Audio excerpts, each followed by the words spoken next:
Good evening, everyone. Is this good? I've got notes on paper here. I'm Roger Gilbertson. I was asked just a few minutes ago if I could moderate this evening's event. So you'll forgive me if I read from some hastily scribbled notes. I've been a member of the Mars Society for quite a while, and I hope to be a future resident of Mars, maybe a retiree, if Elon can pull everything off in time. Recently I was a producer on a documentary that will be on the Discovery Channel this fall. It's called Above and Beyond, NASA's Journey to Tomorrow, and it celebrates the 60 years of awesomeness that we've had from NASA. So watch for that, and as members of the society, the Mars Society, we have the opportunity, nay, some would say the duty, to evaluate new ideas that will help us in our mission to get to Mars and to the stars. Tonight, we have the opportunity to debate NASA's recent proposal for the Lunar Orbital Platform Gateway, or LOPG, and to discuss in a debate format the proposition, resolved, the Lunar Orbital Platform Gateway is the right next step for NASA's human spaceflight program to take to support the human exploration and development of space. We have the esteemed Robert Zubrin, and opposite him, the very willing Mr. John Mankins. I will start with John's biography here. I will shorten it if you'd seen. Esteemed. I'm steamed, not esteemed. Thanks a lot. Mr. Mankins' career includes numerous things, which I will abbreviate here greatly. 10 years at JPL, 15 years at NASA headquarters, where he was, among other positions, the chief technologist in the Office of Human Spaceflight. So he knows a bit about NASA and human spaceflight. And among his many accomplishments there, he wrote the definitions for NASA's TRLs. Anybody? Technology Readiness Levels. The guidelines for how NASA goes through the process of doing its awesomeness. So he knows a bit about how you get from fantasy to reality, dream to actualness. Opposite him, in debating the opposing view of the proposition, is Dr. Robert Zubrin, founder of Mars Society, engineer, aerospace expert, and you know the rest of his bio. So without further ado, we will go to our debate. We will follow a formal structure tonight in which each side will be given 20 minutes for their opening statement. We will begin with Mr. Mankins. And then that will be followed by a 10-minute rebuttal for each. And then? 15 and 5, and then the floor. 15 and 5. Okay. I will change my notes. Better. It was in the, on the email like that. I'm reading from the press release, which is obviously a day old. So, okay. And 15 minutes for the opening statements, 5 minutes for rebuttals, and then the remaining time will allow us, you, the members of the audience, to ask brief, thoughtful, thought-inspiring questions, and then each will be given 1 minute to answer and 1 minute to rebut. Sound fair? Sound good? Mr. Mankins.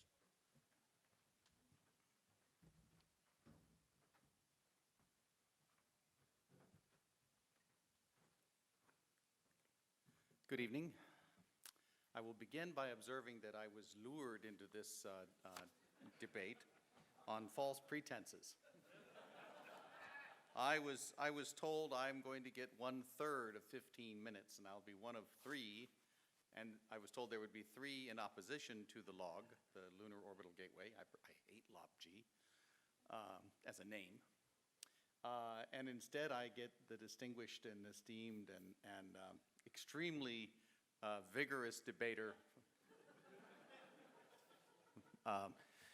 Bobby the Stinger. I couldn't find Zubrin. anyone else to support it.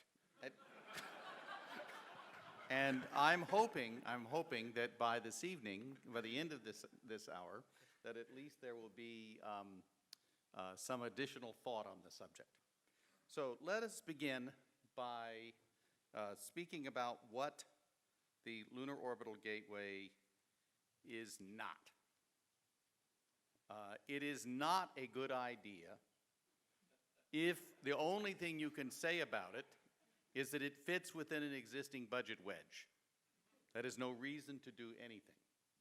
It is not a good idea if it uses the Orion capsule that we happen to have already built. That is not a reason to do it. It is not a good idea if it uses SLS, because we're already building an SLS. So these are examples of reasons why, these are not reasons for why you should argue that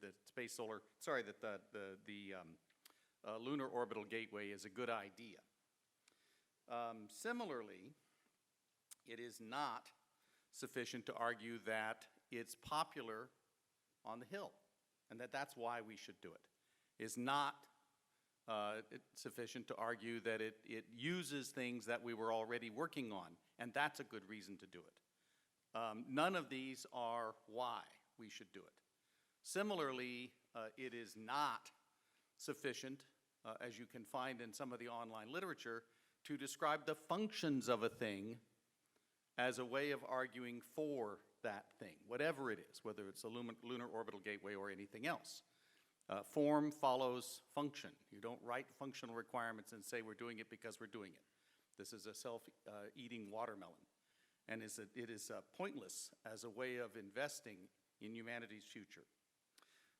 The typical purposes for the Lunar Orbital Gateway, which are often described, are things like we'll establish it as a base, and then from this base we can go to a wide variety of destinations on the lunar surface. We can go to a wide variety of locations in the solar system if we reposition the gateway over time. Not to get into a debate about astrodynamics, these are all questions of delta V, so long as the fuel and the objects that you're sending to the lunar surface, i.e. the change in energy, as long as the things and the fuel that you're using to send those things to the lunar surface or elsewhere in our solar system are coming from the Earth. So that's strictly it can be perfectly true, but it is you choose the thing such that it satisfies this requirement, and you've chosen the requirement such as it uses the thing. So I don't believe it may be true, but it's not sufficient. It's also the argument that it can be a safety location, sort of a place to go in the case, hopefully very, very unlikely, of an Apollo 13 type scenario for future human crews. Perfectly fine. Again, there are other ways to accomplish that objective. It's not a bad thing, just not sufficient. And there are also plans to use it as a science node and sample return station and various other things, functionality which is good, and it's legitimate, but not necessarily sufficient. So, why do the Lunar Orbital Gateway? Firstly, and I think one of a strong argument in favor of the Gateway is that program, as structured, can go forward almost seamlessly from the International Space Station and can be used as a mechanism to preserve the international partnerships that we have formed over the last quarter century and that are of enormous value both for exploration and, frankly, for the geopolitical benefit of this country. And I'm taking a very nationalistic point of view here. Next, we have, as a nation, built a grand total of 2 space stations in the 60 years since the beginning of the space age. Skylab and the International Space Station. That is a pathetic record, and we have learned almost nothing. I remember seeing in the early 90s pictures of hardware that ended up as part of the International Space Station in the laboratory from the 70s. It is high past time to build another space station using advanced systems, advanced technologies, so that we continue to learn how to operate in space beyond the boundaries of Earth, and in particular, for the first time, beyond low Earth orbit. Thirdly, because if we build the Lunar Orbital Gateway in the right way, with advanced systems concepts, advanced technologies, and so on, it can be the foundation for human presence across the inner solar system. There's no fundamental difference once you get beyond low Earth orbit and get beyond the Van Allen belts between cislunar operations and operations at near-Earth asteroids, operations in orbit around Mars, operations as far out as the main belt asteroids. As long as you have transportation systems to get you there, and as long as you have power, the technologies and the systems that would be developed for the LOG, the Lunar Orbital Gateway, are on the path to such systems. Another functional reason, a good thing to do, and reason why you need a thing like the LOG-G, is that you cannot do technology on a PowerPoint slide. You need labs, you need the actual operational environment, you need a place to test the technologies, you need a place to demonstrate the systems. If the Lunar Orbital Gateway is done the right way, it can provide a valuable research installation for all of those purposes. And in this instance, since we will not be competing with, we must have ultra-pure zero gravity or near zero gravity, which has always been an issue with the International Space Station in its micro-G environment, we should be able to make the case immediately to do technology research and development, large-scale demonstrations, including demonstrations of great value for future missions, such as cryogenic fluid depots, in-space assembly, mission staging, advanced regenerative life support systems, and so on. Next.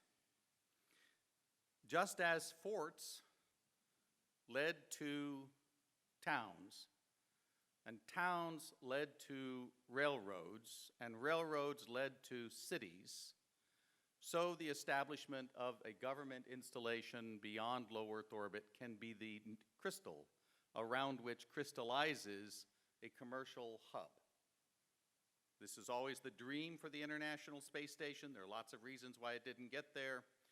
Nevertheless, in the case of the Lunar Orbital Gateway, there is the potential, if we force the policy in the right direction, for it to be both a market and to utilize for future commercial services, and a location where commercial services can be introduced far more readily than at the International Space Station. And I'll explain why in just a moment. And lastly, it can be a future hub. It is not functionally there at the moment, but it can be the future hub for resources aggregation and for the later staging of major missions beyond the Earth-Moon system. And I say that with an eye towards not resources brought from Earth, but resources brought from the small bodies of the inner solar system and delivered from the moon in the longer term from a thriving lunar economy, all commercially based, things like electromagnetic launch and so on, driving down the cost of delivering propellants to cislunar space. The initial Lunar Orbital Gateway is not that. And similarly, a child is not a NASA engineer. An egg is not a fully grown eagle. I'll use a nice American metaphor. You have to start somewhere, and if you don't start with a nice simple node, you'll never get there. I'll close with a couple of must-be's. For the things that I've argued to be actual rationales, actual reasons to do this, what we as a community must insist on is that the Lunar Orbital Gateway be fast, that it be cheap, and that it utilize advanced systems and advanced technologies throughout so that it serves the purposes that I described. It has to be scalable, and it has to be part of an actual articulated and integrated strategy for human expansion beyond Earth. And I will just say that because the Lunar Orbital Gateway, as defined, is highly modular in its nature, several new modules have been added just in the last year, much to the surprise of NASA. Internationals are coming out of the woodwork to add modules. And because its current estimated dry weight is 40 tons, less than 10% of the space station. It ought to cost, if you look at the cost of the dry mass of the International Space Station, it ought to cost no more than $5 billion. Now, allowing for it to be a NASA project will make it 10. And it shouldn't take more than 5 years to put it up and begin operations. If you look at the space station, it took 20. So for a 40-ton object in near-Earth space, it should take a handful of years, a handful of billions, advanced technology, and then we have the hub, the foundation, on which we can build a human future in space. Thank you.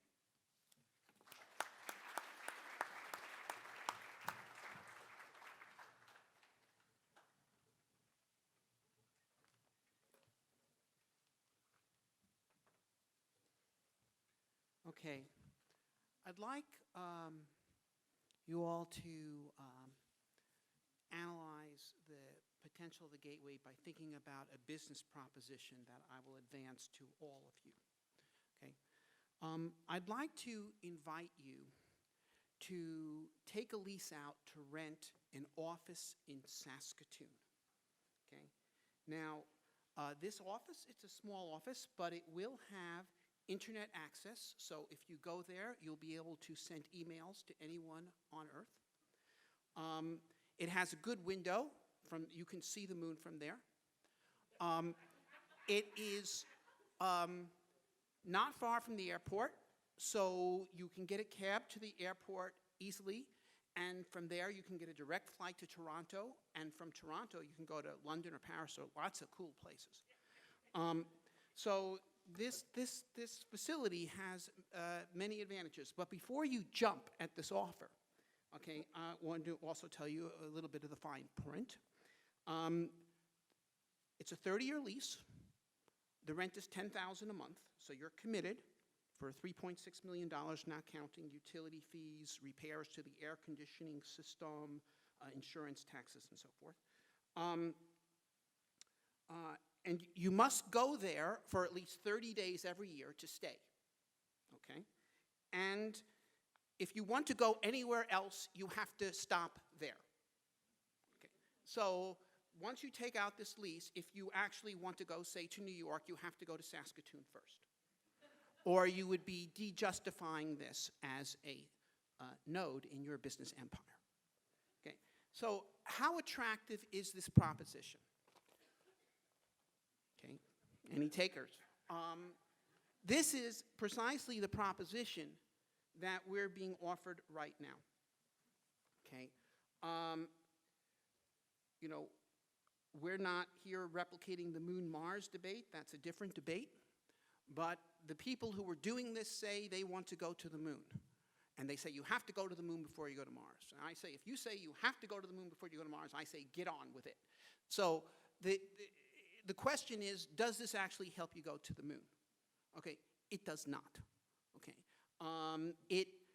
it's like the office in Saskatoon. It adds to the cost of a trip to the moon. It is an extra kilometer a second delta V in the total round trip mission. That is, if you add the delta V's to go to Leo and back, as well as to the surface and back, the total turns out to be like 10 kilometers a second instead of 9. And you know, they say, we want to go to the moon because we've discovered water on the moon. Indeed, we have. But the water is not in lunar orbit. It's on the moon. So if you want to go to the moon to use the water on the moon, you go to the surface of the moon, okay? Not to Saskatoon. I would challenge the cost estimates a great deal that John Mencken said. The current plan for the Lunar Orbit Gateway is at least 4 launches of the SLS. Okay, so that's 400 tons in LEO, which is equal to the total launch manifest of the International Space Station. Okay, it's a launch manifest. 400 tons in LEO is sufficient to launch 20 first-class interplanetary probes of the scale of Cassini or Curiosity. Okay, and we're using it to do this station, okay? Which this station is not an asset, it is a liability. Because like the office in Saskatoon, once you take out this lease, you will be forced to use it. Or people will complain to you, why did you take out this lease if you're not using your office in Saskatoon? Okay, so what this means is that in order to go to the moon, you'll be forced to stop at this station. In order to go to Mars, you'll be forced to stop at this station. And indeed, they are talking about, as John alluded, using the station as a node to return the Mars sample to, which will make the Mars sample return much more difficult and much less valuable, because the entire purpose of the Mars sample return is to return the sample to Earth so it can be sent to 1,000 laboratories to be examined by 1,000 professors and 10,000 graduate students armed with 10,000 instruments and look at it every which way, not to be delivered to a under-equipped lab in lunar orbit that is crewed by 5 people, none of whom are professionals in this area. So this would do incredible damage to the sample return mission if we have this gateway. It will do incredible damage to our prospects of going to the moon if we have this gateway. It will cost certainly not $5 billion or $10 billion. This will preoccupy NASA at least for a decade in building it and require an SLS launch once a year to support it, to send crews to it, to stay in it for a month, to occupy it, okay?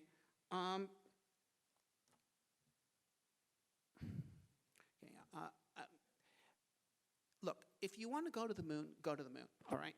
Now, we can do this now, all right? We can deliver HAB modules to the surface of the moon sufficient to house people using a Falcon Heavy launch, okay? 1, 2, 3 HABs on the moon. Now I got some houses on the moon.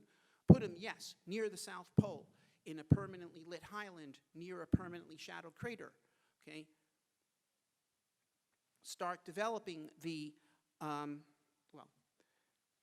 then we can deliver a hydrogen-oxygen lander and ascent vehicle to that surface.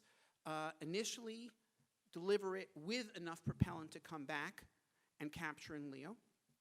Okay, that's a 6 kilometer a second delta V, which, by the way, is the same as the round-trip delta V from the Lunar Orbit Gateway to the surface and back to the Lunar Orbit Gateway. But instead, we can do 6 kilometers a second to take off from the surface of the moon and capture propulsively in LEO.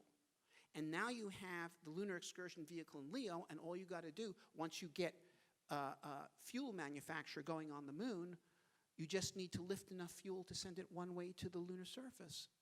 And then you can fuel it there and send it one way back to LEO. And if you do it this way, and I've worked the numbers on this, you'll be able to do lunar excursions, lunar missions, for the launch mass of a medium lift vehicle like a Falcon 9 or a Vulcan or a New Glenn, or certainly Falcon Heavy, not of SLSs. And, you know, I must say, I mean, I have to compliment John on his list of reasons why it is not justified to build this station. We don't want to build it to have an excuse to use Orion or SLS, but that is precisely why it is being built, okay? Now, which is not a why, it's a do. And with the Lunar Orbit Gateway, as Yoda would say, there is no why, there is only do. And that's what we have here. It is, as I say, it is imposing a liability on the program, and we'll be stuck with it for years. This thing will cost many billions every year for decades. It will be a drain on our ability to fund other things. You know, here you have NASA wanting to escape from the International Space Station because of its budgetary requirements. So they're proposing to build another one. It was proposed, you know, John said, we've built 2 space stations and we've learned virtually nothing. So let's build another? I mean, it's a very valid point and a very valid question. the idea of using the space station as a node, like a fort in the Old West. Yes, the peddlers came to the fort, and eventually the fort turned into a trading post in a city, and thus Denver. But no, okay, that was an argument that was advanced for the International Space Station. It didn't really happen. But one must say that it is more probable that it would happen there than in lunar orbit, because the propulsion requirements, for instance, I was dinner today with a person who's working with a company that wants to manufacture things in space, and they have something that looks like it could work out. But it's much cheaper for them to deliver the raw materials to be manufactured in space at the ISS than at a station in orbit around the moon. So if you actually want to try to fulfill that concept, just keep the ISS. Why do you want to build another station that is less able to support such applications? And I must say, virtually all the applications that John suggested that we could research in terms of technology development at the Lunar Orbit Gateway could be done just as well at the ISS, and we already have it. I mean, look, a space station is basically a spaceship that doesn't go anywhere, all right? Now, if you were developing a Navy, there is some point to having a training ship that you keep in the bay, and you can send the sailors out to it, and they can train on doing things on ships, and fine, that could be part of a well-ordered Navy. But why have two of them, especially when you don't actually have any actual ships? And why, if you're going to have a training ship, why abandon the one that you have out in the bay and put one moored 100 miles offshore? Okay, it doesn't make sense.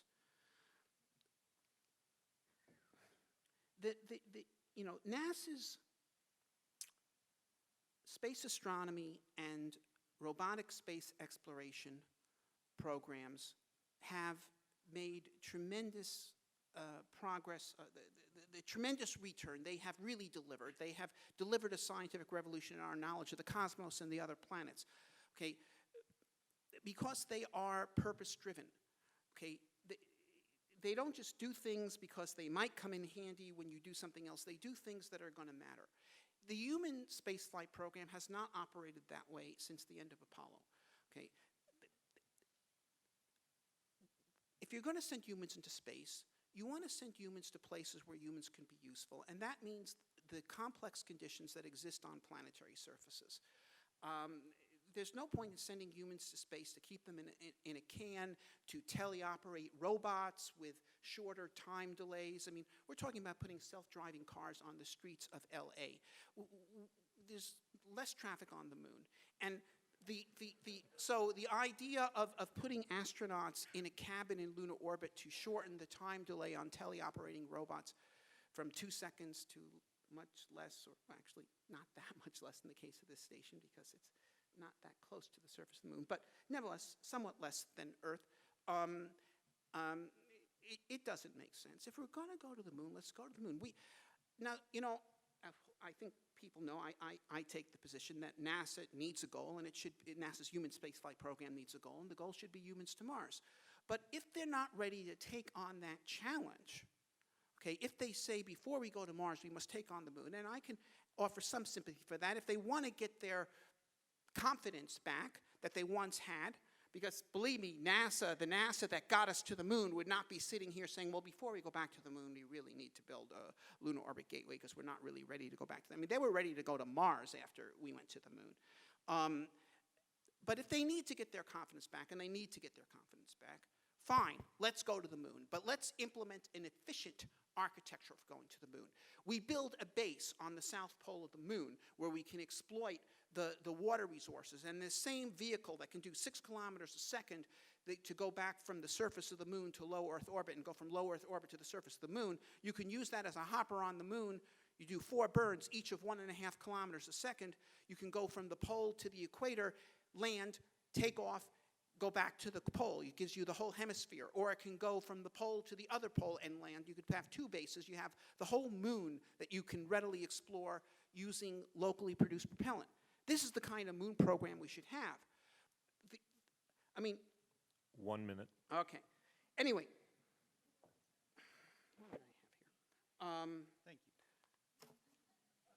you. If you if you need to go to the moon, you need to go to the moon. Thank you.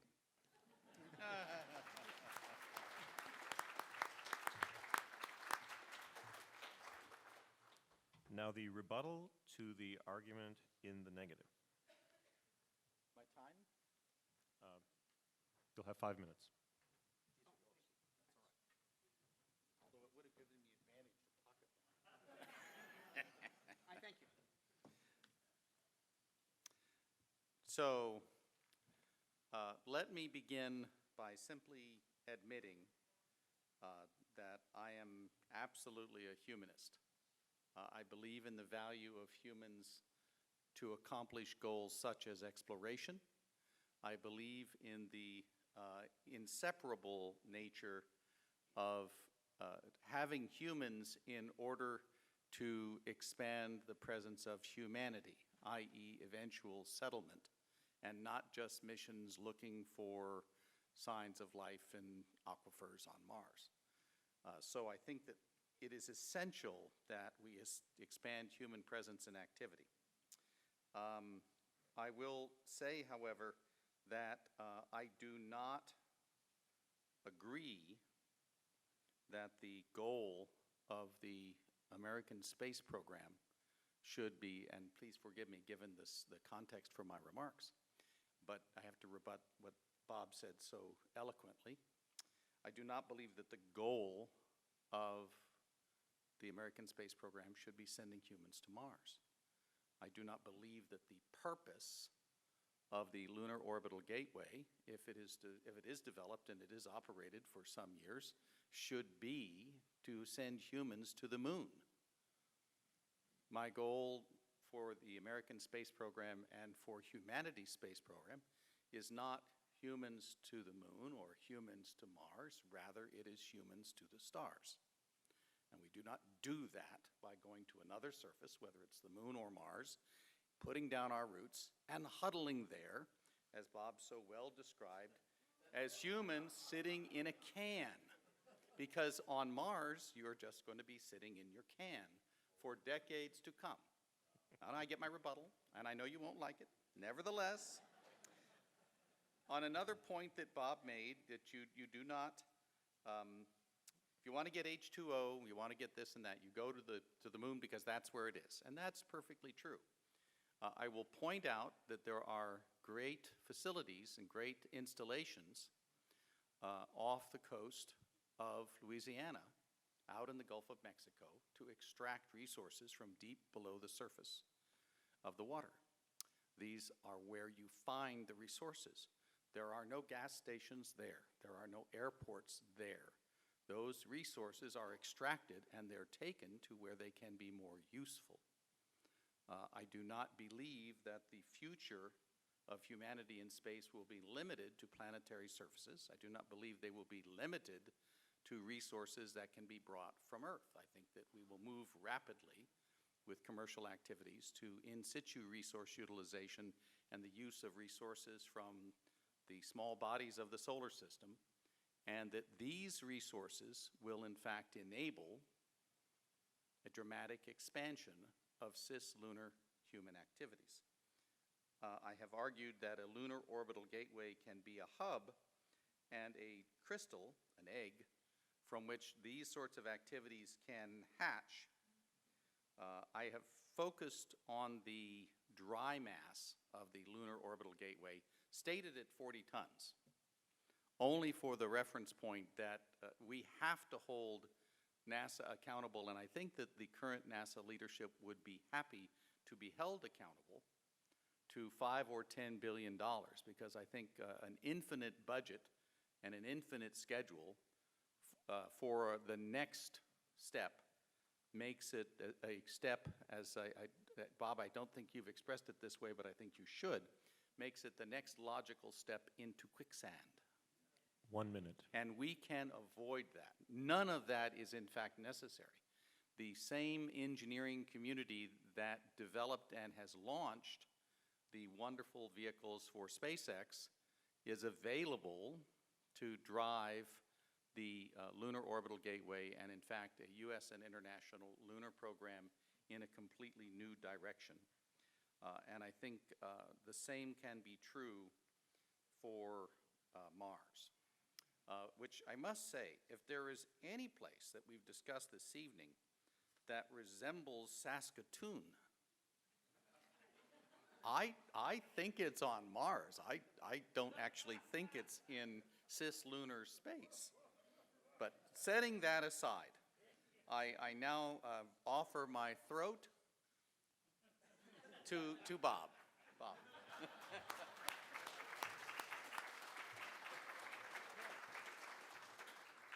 All right. Okay, so where's the knife? All right.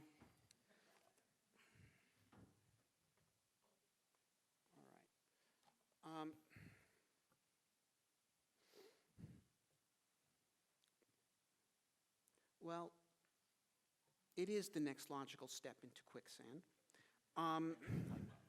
Yes, it's excellent, John. Very pithy. Yes, it's good. Our next It's a dry wit, but it's better than it looks. our next giant leap into quicksand. Giant good. leap. Yeah. Look, it's a random walk. I mean, let's be honest about this thing.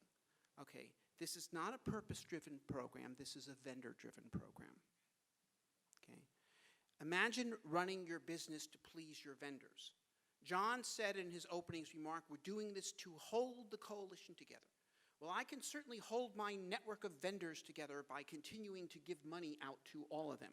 Okay, this is a way to hold people together. It's not a good way to hold people together. You can't run your business to please your vendors.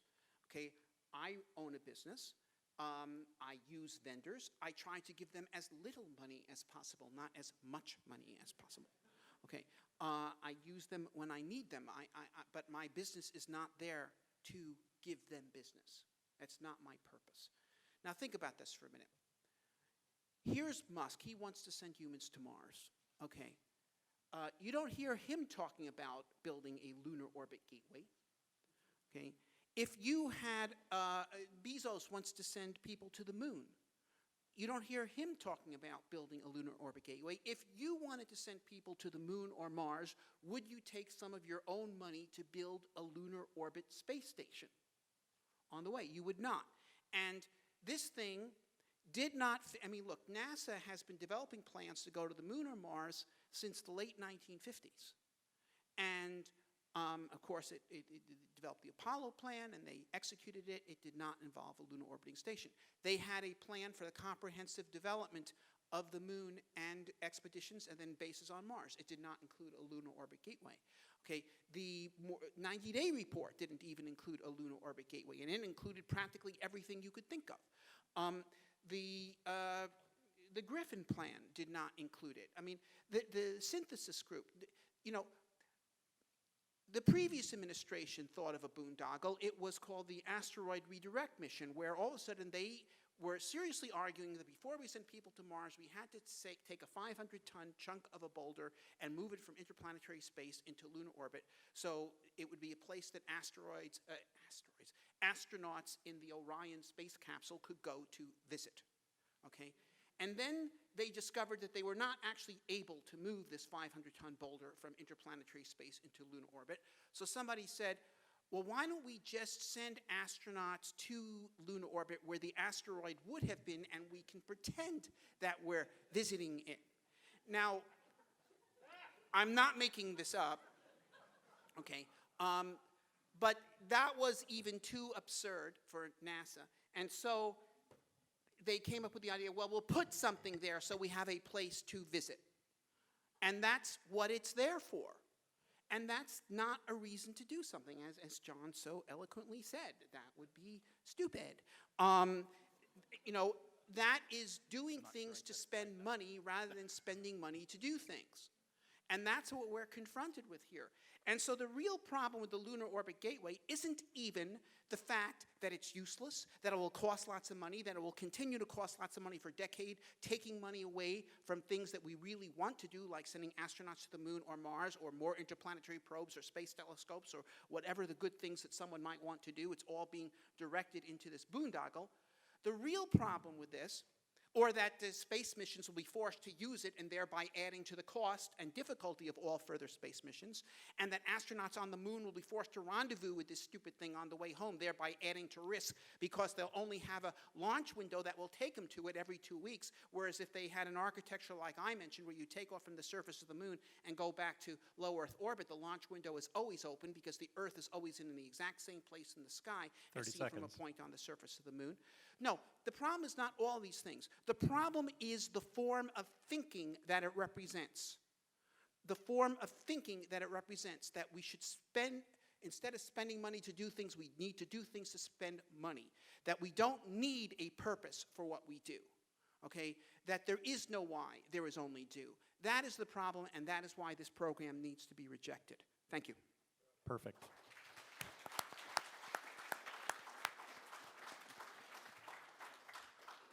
Well, we have heard from the affirmative and the negative, and do we have a microphone to hear from the audience with the concise, insightful questions? Mr. Microphone. And you can direct your question to one or the other of us, and then that person will answer and the other will rebut. I get to be Mr. Microphone, so I'm going to take liberty. Don't we need a gas station in space? I mean, rockets burn fuel, and eventually you have to refuel them. Wouldn't you want it in somewhere in space? Maybe not in lunar orbit, but what is the most logical location for a gas station in space, or maybe an ice station, Zebra, or something like that? Who's the question to? Either one of you. I'll go first, and then you can tell him why I'm an ignorant slut. Good. So it all comes down, Dave, to delta V and the source of your fuels. If you're bringing all of your materials from Earth, and if you're limited to propulsion systems that have fuel efficiencies and net delta Vs comparable to those of the systems with which you're going to be going someplace, then caching fuel ahead of time is of limited value. If you have either advanced transportation systems like electric, so that you have fuel-efficient ways to pre-deploy fuels, that can have a virtue, depending. And if you're using in-space resources at Mars, in the Mars system, at the moon, in cislunar space, and so on, then you have a virtue in a fuel cache, a place to aggregate resources for life support and propellants for transportation. So it really comes down to how are you proposing to do it, what's your concept of operations, and what are the systems concepts that you plan to employ. Okay, the thing is this. Otherwise, no. Okay. Or yes. The thing about ISRU in space is it always pays, or it pays by far the best, to use the propellant where you make it. So for example, using lunar propellant to take off from the moon and return to Earth or to Earth orbit, that's a clear winner. Okay? Sometimes people say, but why can't we transport the fuel from the surface of the moon to low Earth orbit and then use it to go back to the moon? But you're losing a lot of propellant in the transport operation.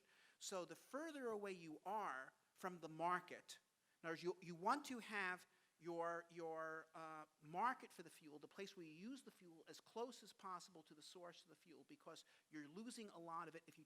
So you want to use Martian propellant to take off from Mars. You don't want to transport Martian propellant back to Leo to go to Mars with. Okay, that's inefficient. So the place to use lunar propellant is on the surface of the moon, and to facilitate both coming back to Earth from the moon and surface-to-surface flight on the moon to give you global mobility on the moon. Ditto with Mars propellant. Now, in terms of putting propellant in lunar orbit, for electric propulsion doesn't use water or ice or hydrogen, oxygen as its propellant, so that is not valid. Now, what about using it for chemical rockets? Well, the problem with that is the delta V to go to the Lunar Orbit Gateway from Leo is the same as the delta V to go to Mars from Leo. So the idea is that even if we had a Lunar Orbit Gateway right now and it had propellant there waiting for us to use, it would not make sense for us to send the spaceship there to refuel with it to go to Mars, because we've already used the amount of fuel it would take to go to Mars to get to the gateway. So it's just nuts. So Bob and I are in complete agreement about that. Except I favor ISRU that might include, for example, using Mars surface propellants to leave Mars orbit, rather than bringing my Mars departure propellants from Earth. Well, no, in Mars Direct, we use the Mars surface propellant to fly all the way back to Earth. So, we're in agreement on this point. Yeah. Next question. Okay, to the pro. You gave the analogy of oil rigs. If you have an oil rig on the moon, why do you need to put your refinery on a boat in the middle of the ocean where instead of coming back or using the refinery on the moon? So I assume that's addressed to me. Yes, since I said to the so pro. I was using that as obviously as just a metaphor. I thought about using the North Slope in Alaska, but my central point being that the place where you extract the resources, and quite frequently where you then convert them into useful materials, and then ultimately where you use the resources, those need not be the same place, and typically they're not. And so being able to have installations in a variety of locations, and not just in permanently shadowed craters where the ice happens to be, can be a desirable thing. Now, I made the argument in this setting that a lunar orbital gateway is one such place, and I think that can be true. I don't think that's a functionality that would be included in the immediate future. Okay.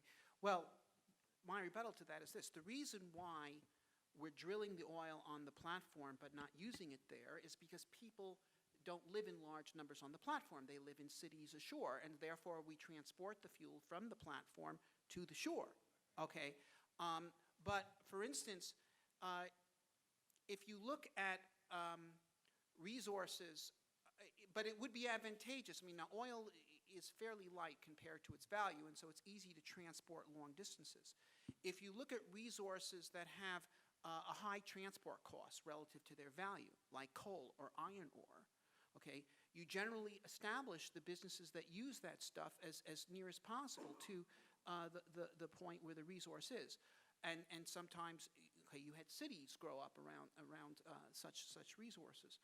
But the issue is this: in space travel, the cost of transport is very high, much more than ships or railroads on Earth. And so almost anything has a large transport cost compared to its value. And therefore, you want to use it where you've made it.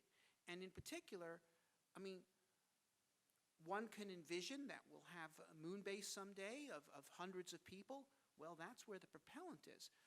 Are we really talking about building well, maybe some people might, having a base of hundreds of people in lunar orbit?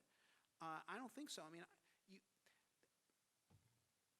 the propellant should be used as close as possible to where it is made. We wouldn't want to use lunar propellants to ship to asteroids to come back from asteroids. We would use asteroid propellant from that. We wouldn't want to take asteroid propellant and ship it to Leo to go, and so forth. So that's basically how the math works on this. So this one's for John. I mostly agree with Bob in all of this, but I'm really trying to imagine a scenario in which a log makes sense. So the strongest argument that I think that you gave was the geopolitical one, that it's a way to move seamlessly forward from the ISS partnership and preserve that in our current geopolitical climate. I think that actually is important. But if this is going to be the thing that contributes to geopolitical stability and unity on Earth, my question is, why is there absolutely no interest in centripetal gravity research in lunar orbit? I mean, thinking about all the work that people like Gerald Driggers have put into different artificial gravity environments, and Gerald Driggers basically designed a log for you, and there seems to be no interest at all in NASA about centripetal gravity research. And I just wondered if you knew why that was. Yeah. So I think the way we ended up in this terrible situation comes down to the mid-1980s, when the decision was made to to try to integrate into Space Station Freedom all of the functionality that had been developed during the 83, 84, 85 timeframe. As we could, these are all the things that we might do on a space station. And it included microgravity. And microgravity was a very strong candidate because, after all, we're going to cure cancer and we're going to develop new materials that'll make breakthrough electronics, and we're going to do this, this, and this. Well, you can't have artificial G or even a substantially vibrating object like a rotational G facility in the next room from a super clean, super low G, like 10 to the minus 9th G microgravity facility. And it turned out you could never get there anyway because people make vibration, people make noise acoustically and vibrationally.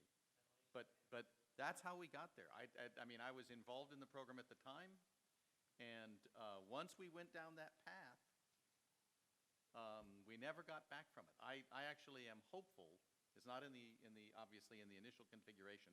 I'm actually hopeful once we're out of LEO and we're beyond the reach of doing microgravity research on our space stations and on our space vehicles, that all of a sudden we'll say, you know, maybe that Zubrin guy was right, and we ought to have artificial G. And then we've solved that problem. So, but we're not there quite yet. But that's how we got to it. Yeah.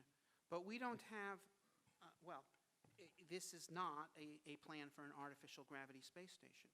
So it will have no capabilities that the current space station doesn't have, except for the ability to irradiate crews with solar flares.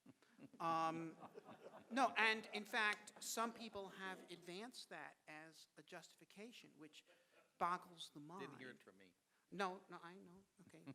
But yes, which is, I mean, frankly, an unethical form of medical research. And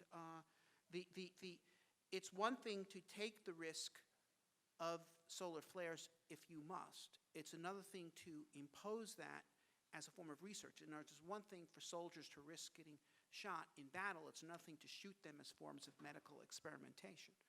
And Both have been done. Yeah, okay, and including by a person who was instrumental in founding the NASA Space Medicine Program, because he previously worked for the Luftwaffe medicine program. But That's another topic. Yeah, that's another topic. But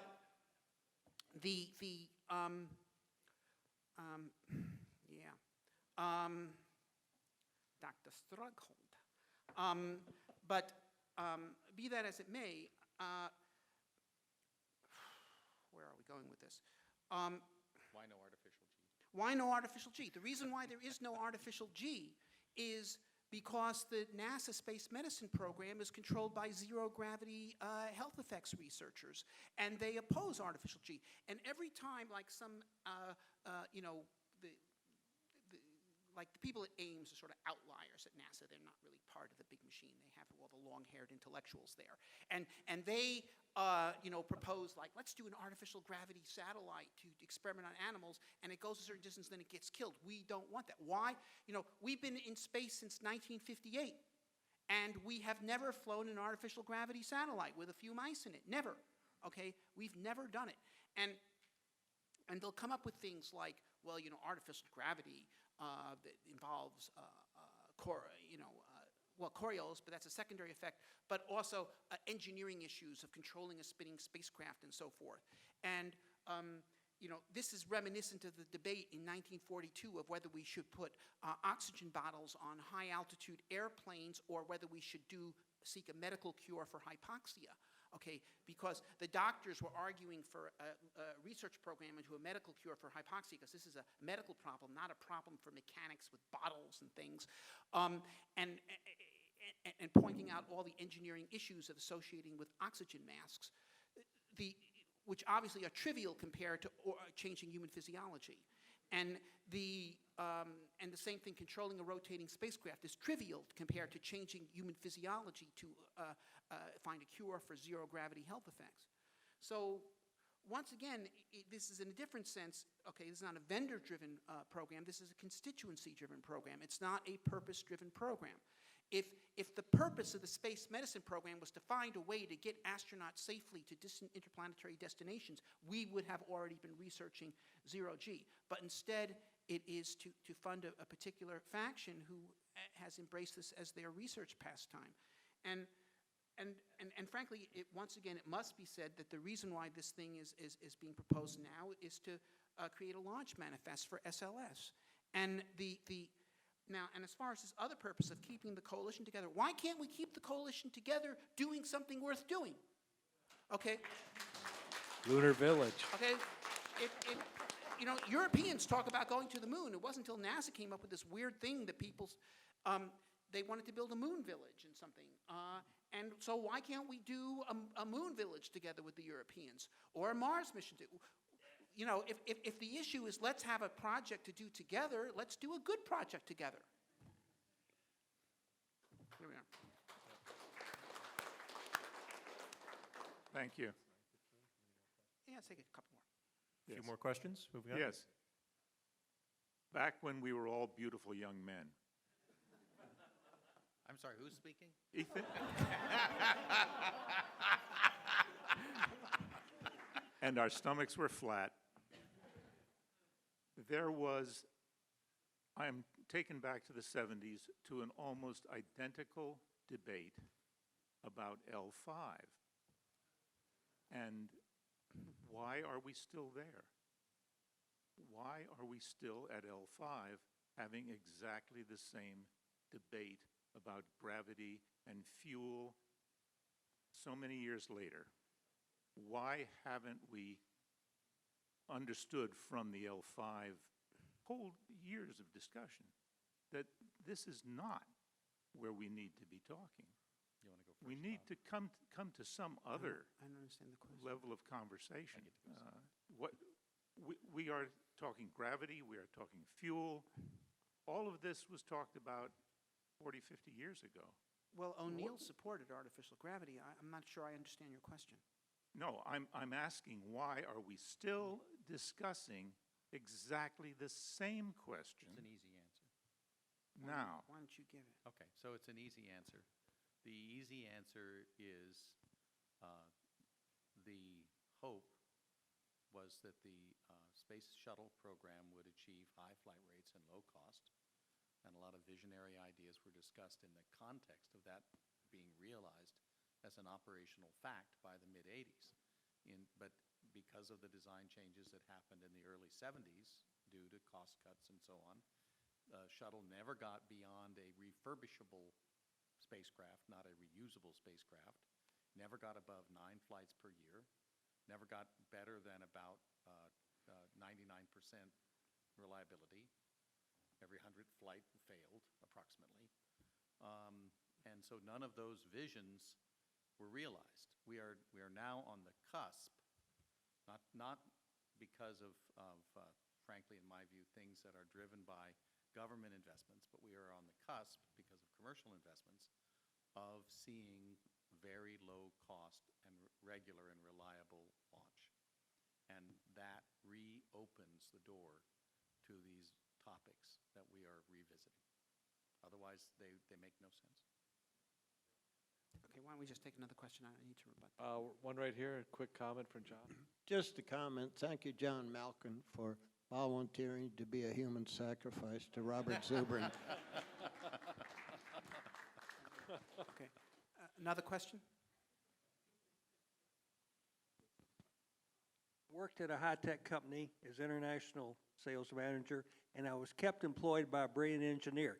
If I was doing something wrong, he said, "Jack, what's wrong with this picture?" The Lunar Gateway, whatever it is, it's a half-baked idea. It needs to be thought out.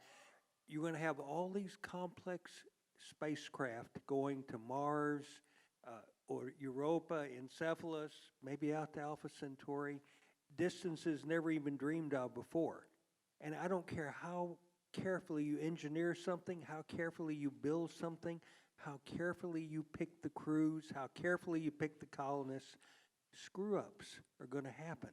So when you have a major screw-up, a systems failure, some human being on one of these spacecraft dying of something that can't be dealt with there in the spacecraft that could be dealt with elsewhere, what are you going to do? Just let those people die? Or is there going to be some mechanism out there to offer help if somebody's really in trouble? Just a thought.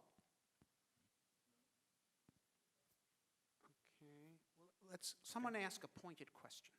Come on, let's have a The pointed. last pointed question. I have a gentleman from Saskatoon that could enlighten us about your plan, Bob. Because I need to go. All right. As a resident of Saskatoon, I can help you distinguish between the Mars surface and Saskatoon. Our river valleys are full of clean, desalinated water already. But on the drive down through Idaho, Utah, Arizona, I didn't quite see the same thing. Okay, so we already have an airport in Saskatoon. What do we need a Lunar And, Orbit and you Gateway can for? and you can lease a good window in a room there as well. So my question is, it seems like, and maybe I misunderstood it, but one argument for the log might be about risk. Like, it sounds like it might be a good kind of like a laydown area for bringing materials into the Earth and lunar system. How would we go about, well, is it true that that would help us from a risk point of view, so that less risk in contaminating Earth? And how would we go about quantifying that? Okay, well, let me answer that. It adds risk. Okay, it adds risk to any lunar or Mars mission that is supposed to use it, because it introduces a mission-critical Lunar Orbit Gateway rendezvous into the mission architecture. Okay, so that just doesn't make sense. If you're on the surface of the moon, your launch window to Earth is always open. Your launch window to the gateway is only open once every 2 weeks. Furthermore, the delta V requirement is more. So it adds cost and it adds risk to the mission, not to mention the cost of maintaining the gateway itself. Okay, look, lunar orbit, for the Apollo lunar orbit rendezvous architecture was more convenient than the gateway because the delta V's were less. But even that is not an optimal architecture for doing a lunar base, because you don't want to have anyone in lunar orbit doing nothing useful while people are on the surface of the moon, not for a few days as in Apollo, but for weeks or months at a time. Okay, so direct return is the way to do a lunar architecture. And I mean, the NASA administrator said, because we discovered water on the surface of the moon, they should have decided to go to the moon. Well, they're not deciding to go to the moon. If they were deciding to go to the moon, they would build a lunar lander, which is needed to go to the moon. The Lunar Orbit Gateway is not needed. Their actions are not consistent with what they say their goals are. And that's what is so objectionable about this. Okay, that is, you know, I can have a legitimate argument with lunar people who say we should go to the moon before we go to Mars. They say we already have, but fine, the moon is at least somewhere. As far as the Lunar Gateway is concerned, there's no there. And it's not consistent with the goal of going to the moon. It's not consistent with the goal of going to Mars. It's just spending money to spend money. And frankly, NASA is trying the patience of the American people. They remember Apollo. They remember when NASA could storm heaven, okay, and do incredible things. And people were walking on the moon within 12 years of Sputnik, okay? And and they still look at NASA as this thing that somehow will get us from this world to the world that, you know, you see in Star Trek. But the patience is wearing out. And if NASA continues to underperform in this way, sooner or later, they won't be getting $20 billion a year. And the chance to do it is right. You know, somebody gives you $20 billion a year and they expect you to do something, and they're willing to cut you some slack and wait for you to do it, but they're not going to wait forever. And that is our time? You have yes, please. I beg your pardon? I'm sorry. I knew you were prejudiced. I am eager to hear your response. So I think an answer can be found in the garage in the form of my Ford F-150. I drive an old Ford F-150, has 150,000 miles on it. It doesn't get particularly good mileage. It's got a 6-foot bed, can carry about a ton. not very attractive, it's very useful. I drove it down here today, and I'm going to drive it back tonight after we close. Not because it might not have been faster to fly, although I would have spent a lot more money to fly, but if I fly down here, although it might be more efficient, or I could have taken an Uber that could be more efficient, but then I don't have, tomorrow, I'll still have my truck with me to take it to Home Depot and pick up some lumber that I need because I'm building a bridge. And the day after tomorrow, I'll be able to drive it to have dinner with my wife, Katie. And the day after that, I'll be, so one of the central failings of engineering efficiency is that it's easy to calculate delta V's, and it's easy to calculate minimum initial mass in low Earth orbit, and it's easy to calculate X, Y, and Z. And we got to Apollo through Lunar Orbit Rendezvous, and we got to Apollo in a minimum number of years, and we got to Apollo with what ultimately turned out to be a minimum number of dollars. And 5 years later, it was all canceled and gone. It was very efficient. And it was not especially resilient, pure, God's grace that Apollo 13 didn't lead to deaths. Other deaths occurred. But in point of fact, this time in leaving Earth, we need to do it differently. Now, whether or not the Lunar Orbital Gateway is the thing, I don't know. But direct to Mars or direct to the moon or direct to wherever, as long as it doesn't lead to a real expansion of human presence and activity into the solar system, it's a failure. And so that's the sort of the heart of my argument today. And so that's what I believe. That's what we need to realize, whatever the path to get there. And is that the final word? Okay. And I think we can get out into the solar system by going out into the solar system.